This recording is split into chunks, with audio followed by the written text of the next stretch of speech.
they choose the field, if they choose the home advantage, then no matter what you're doing is you're reacting on their terms. But if you're able to take advantage of that and choose the home field advantage, choose the time like we've been saying, now they're on your turn. How you guys doing today? It's Anthony Gangi. Welcome to another episode of Tier Talk. Again, forgive the echo, still in the process of moving in. Guys, we have a great topic coming your way. It's dealing with a disrespectful inmate. Now, we've covered this before, but it's recently been requested again. So I thought, why not re-explore it? Give it another shot, see if there's any new perspective that can come out of the dialogue. And we actually have 3 tips that we're going to go over with you today that I figure can help you deal with a disrespectful inmate. It's going to be a great dialogue. My guest today is going to be Connie Alleyne. We know her from such famous podcasts as, let's see, the Fly Behind the Wall. Whoa, it's not my fault, guys. They've never been on the show, so the show slipped my mind. And of course, a great book that she wrote called Decoded with her cocoon. But let me go with my sponsors real quick before we bring Connie in. Guys, if you haven't, please check out American Military University. It's a great school if you're looking to seek higher education. If you want to bring experience into the classroom, American Military University supports what we do in corrections. They've been supporting us at Tier Talk since day one. We also have Guardian RFID, big news to come in the future. So pay attention. Make sure you're watching this channel because we're just going to announce it one day, and I think you're going to be pretty excited for it. Guardian RFID from inmate tracking and cell checks to cloud-based business and artificial intelligence. Guardian RFID digitally transforms jails, prisons, and juvenile detention facilities of every size. Visit guardianrfid.com for more information. And we also have the WRAP, W-R-A-P. Controlling combative subjects quickly and in an upright position so they can breathe has never been more important. Departments such as Washington, DOC, LA County, San Diego County, and hundreds of other facilities across the U.S. trust and believe in the WRAP restraint. Go to saferestraints.com for contact information and mention Tier Talk to receive instructor training at no cost. Lower liability for your facility and your personnel with the WRAP, W-R-A-P. Give the WRAP a call today, 800-WRAP-911. If you guys aren't familiar with the WRAP, I got a link to a video in my description here. And don't forget, Inmate Manipulation Decoded is also on the market. Link to that is also in the description. Connie, what's going on? How you been? I've been good. If I feel like I've been away for too long. So I do miss you guys and miss engaging. Connie Alleyne here, everybody. I am the founder and president of the Civilian Corrections Academy. I am the podcast host of The Fly Behind the Wall and the author of The Cage with Her Cocoon. There's been so much happening. So I'm super excited to be here to talk about this, but I'm also just excited just the evolution of things. Yeah, we're moving forward. Ever since the event in Nebraska, being invited, we have this event coming up in Arizona, virtual. Now, guys, this is the needed topic. It was requested of us. So hopefully we can give you guys 3 good tips. Now, mind you, most of these tips center around you, how you carry yourself. So as we give you these tips, I want you to have that as a foundation. You know, it's how you carry yourself that's going to help you deal with a disrespectful or a passively non-compliant inmate. So right off the bat, I'll have Connie go first with this. Is the first tip that came to mind that I thought was great is don't let the inmates pull you down to their level. So what do you mean by that, Connie? So really, inmate starts with whatever they're carrying on with. And your reality is that you are the professional, right? Because there is something that sets you apart from the inmate. And you've got to remember that. And so they're going to keep saying what they got to say to think that they need to say to get under your skin. But as the professional, you can't get to that point where we can't tell who's the inmate and who's the employee, right? We always want it to be clear that you are elevating yourself. You are trying to give direction. You're still in compliance with the requirements of the department, and you're not allowing the inmate to pull you down to his or her level where you're now engaging as though you're on the street. And don't get me wrong, I feel like, there may be an appropriate time for that, right? But that shouldn't be the default. that like the inmate can easily get up under your skin and you just dive in, right? Like there has to be that maintaining your level as the professional and separating yourself from that.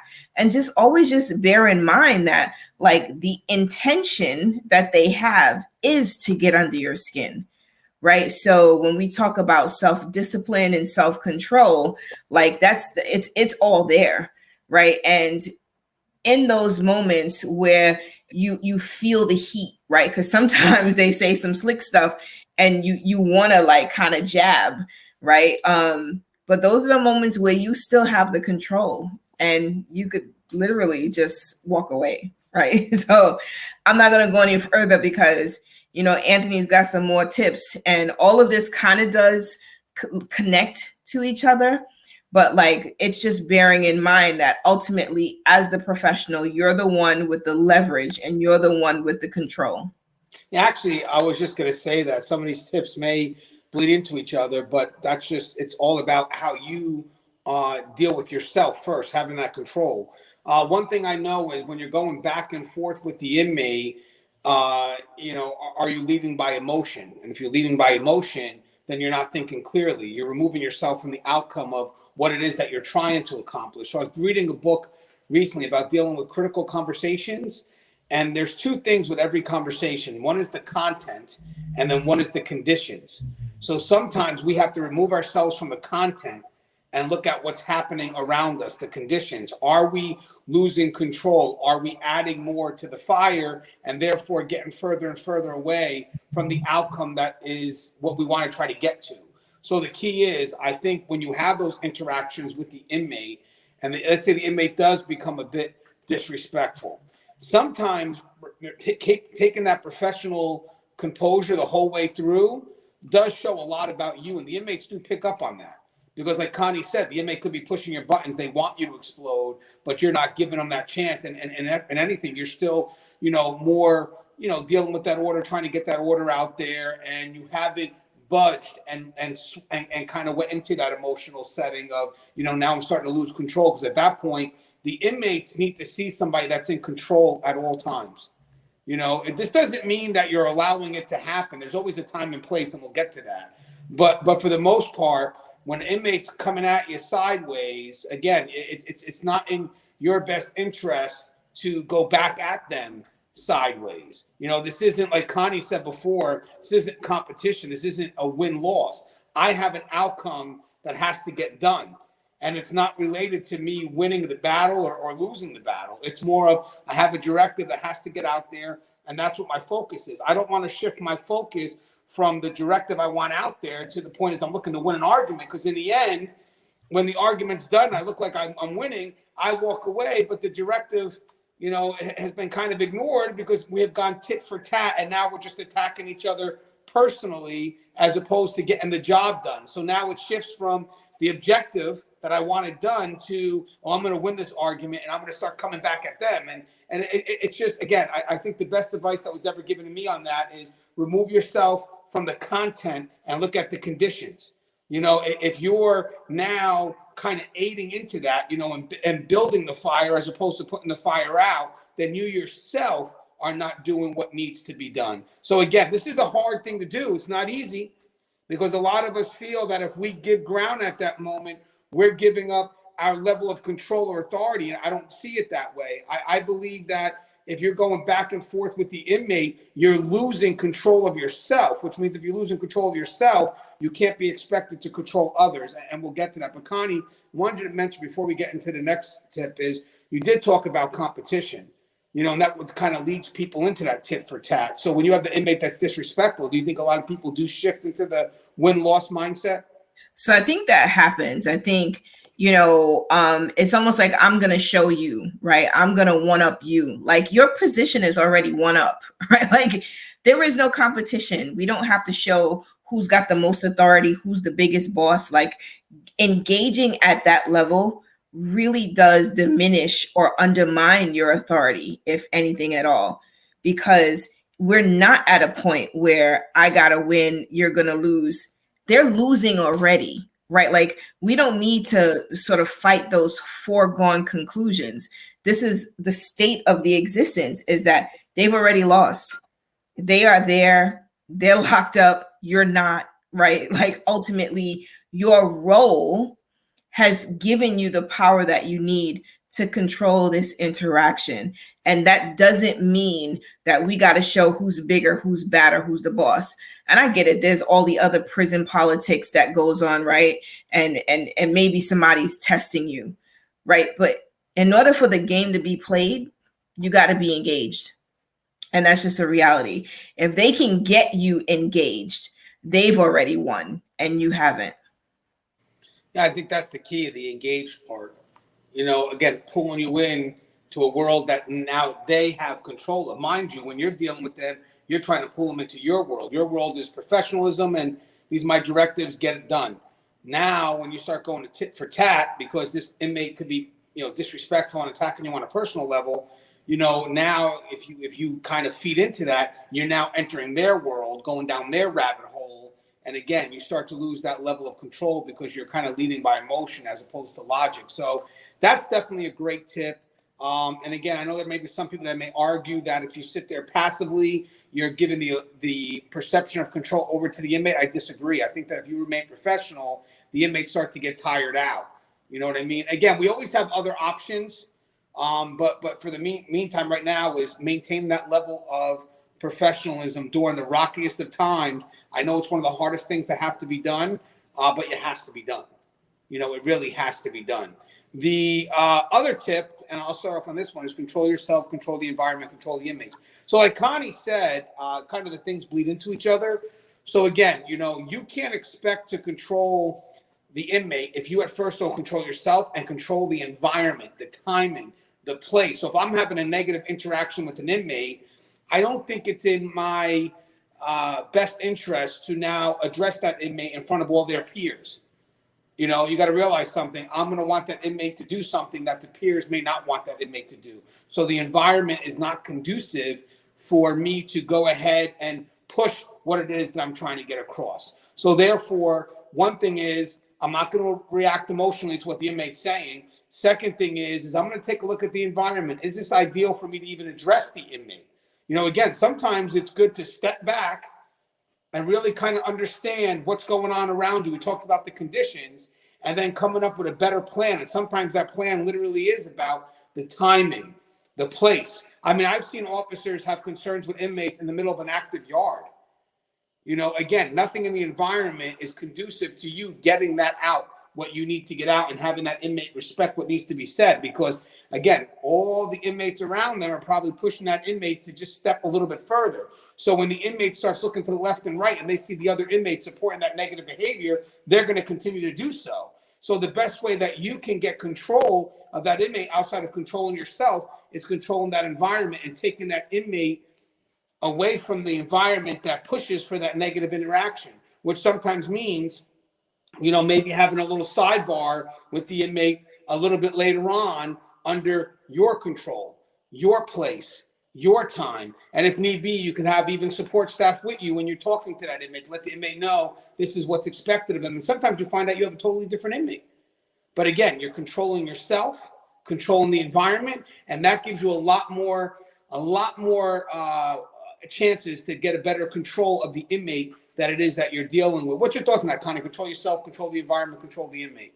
That's absolutely crucial, because there's times where, it's just not the right time, right? Like the inmate, you may want to have whatever you're trying to accomplish, right? But we can't ignore that there's other external influences on that inmate's behavior. And so we could be pushing, but ultimately, if you continue to push, you continue to get that pushback, right? Until you do remove the inmate from that environment, right? Like there's times I recall talking to an inmate in the clinic area versus talking to the inmate on a walkway. This is what I need you to do, right? Like, and getting completely different responses based on who's around to hear how this inmate is going to respond versus not. So absolutely, because we are the ones in control, we have the ability to control the time and the place that those interactions happen. And if the timing and the place is not appropriate, we have the control to walk away. Yeah, guys, I have this on the cover of my book, but checkers versus chess. There's a reason why I use that. I figure one game's a reactionary game, another game may be more strategic. But the same thing goes here. You're in a world where inmates are playing chess. So you don't want to just react. Be strategic in your responses as well. So having said that, like Connie said, like I've been saying, is I can go and just go right at it, but in the end, that's what they expect. What they don't expect for you is to kind of play the strategic game, and then maybe when you're at your own home, your own home turf, your own chance, you have that environment controlled. Now it's like, okay, now I have a little bit more control. Now I'm able to do what I got to say on my terms, as opposed to being on the other terms. And we need all the advantages that we can get in this world, in correction. So being able to embrace home territory, which again is placing, the place to discuss this concern, the timing, all that matters. That gives us that extra level of control that we need to kind of keep things smooth. And again, it really does showcase some level of control, that we're not just immediately reacting with our emotions, as opposed to thinking about this logically. And as I said, all this stuff is not easy, because you have to do this in the heat of what could be a very intense moment. But you have control of yourself, which means you can allow it to blow up, or you can kind of hold it back and know exactly when the best time to have that approach, when you have more control of the environment and also of yourself. Now, the last thing, and again, these kind of do bleed into each other, and this is kind of the foundation of it all, is be comfortable and confident with who you are and the position you hold.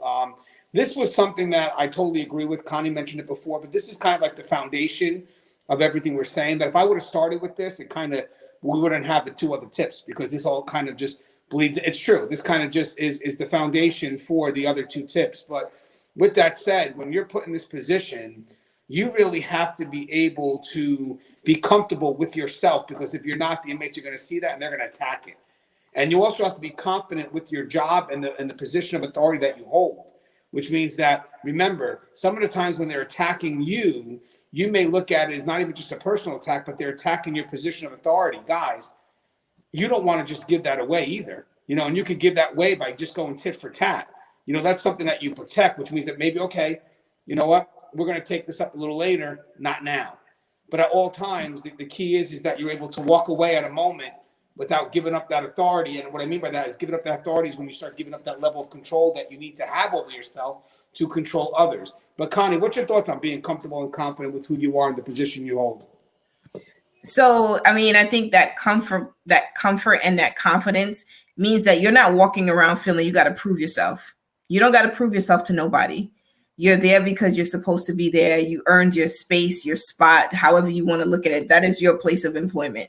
And so that confidence in, all right, I know how to do my job, right? I know the policy. I know the procedure.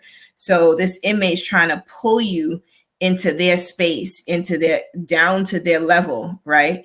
Like, your reality is that the confidence that you walk through and engage with will help set the tone, because I've found that a lot of those inmates are not as disrespectful to people who they respect, right? Because, like, you're that person who's respectful. You're that person who's professional. You're that person who engages in a professional manner.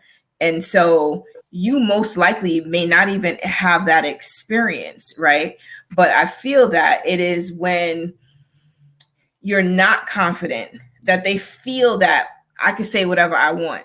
They ain't gonna say nothing to me, right? Like, there's just that way that, it's almost like when you lack the confidence, you give them the okay. And it may not be your intention. I'm sure it's not the intention to give your power to an inmate. But when you're realistically walking and you're like, I don't know, you're not sure about nothing, you're afraid to give a direct order, or you do so in a timid manner, those are the things that signal they got control.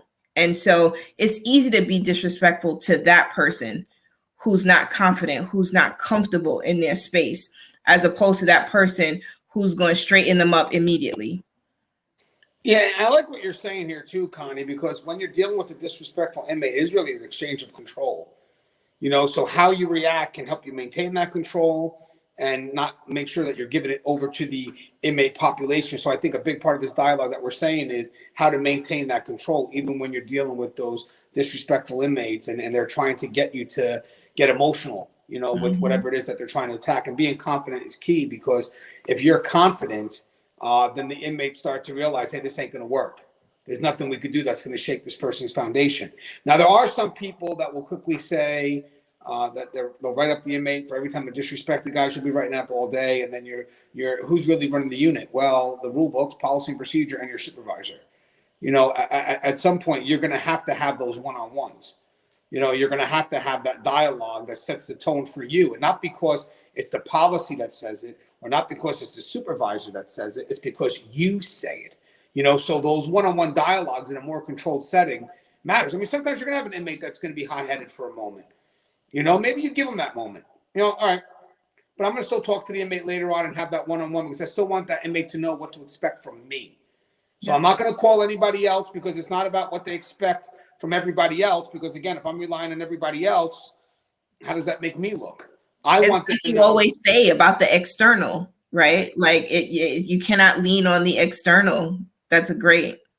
Yeah, yeah, that's one of the things where I noticed that a lot of people do try to run the unit when they're afraid to give the directives themselves, they lean on other people, like a supervisor that doesn't like the rules, or this is just policy and procedure. No, guys, you are the definition of my policy and procedure. Or if a supervisor gives the order, if it's an ethical order, you are that order. You are to carry it off as if you own it. So again, when you're dealing with these inmates and you're trying to regulate that housing unit or regulate that your perception of authority, yeah, it has to come from you. So I get some people may be quick to write them up, and I get it if it's repetitive and you're trying to have these dialogues and it's just not working, but you should make an honest attempt. And I think we've given you enough to try to make that good, honest attempt. But if you're quick to go to the pen, you're really not solving anything, because eventually the inmate's going to come out. It's going to happen all over again. And you're just not setting anything that's long lasting. I'm going to get it for the moment, but eventually the inmate's going to come back and, it's going to be all over again. I think that what I've done in my career is those moments where you control yourself and get a chance to control that inmate. You set an impact on that inmate. You set a level of expectation that tends to last a lot longer than just the write-up in the pen, because in the end, that's the facility running it. That's the supervisor running it. That's not you. So again, if you're looking for that impact, that longer-lasting solution, it's literally controlling yourself and then dealing with that inmate in a professional manner and letting the inmate know, this is what I expect, and next time, this is how it's going to be. And most of the time, like Connie said, I want to tell you something, guys. These inmates don't really fear the consequences. They don't. They live on this. This is what they do. So when you talk to them, this isn't about getting them to fear the consequences that you could always lean on, which again, will bring us back to the write-ups. You talk to them about gaining that respect, that two-way street. So when I'm bringing an inmate to the one-on-one, I'm not promoting consequences. I'm promoting the fact that you're going to respect me because this is my unit. Do we have a concern? Is there something that, we have to discuss right now? But in the end, I'm running this unit, not you.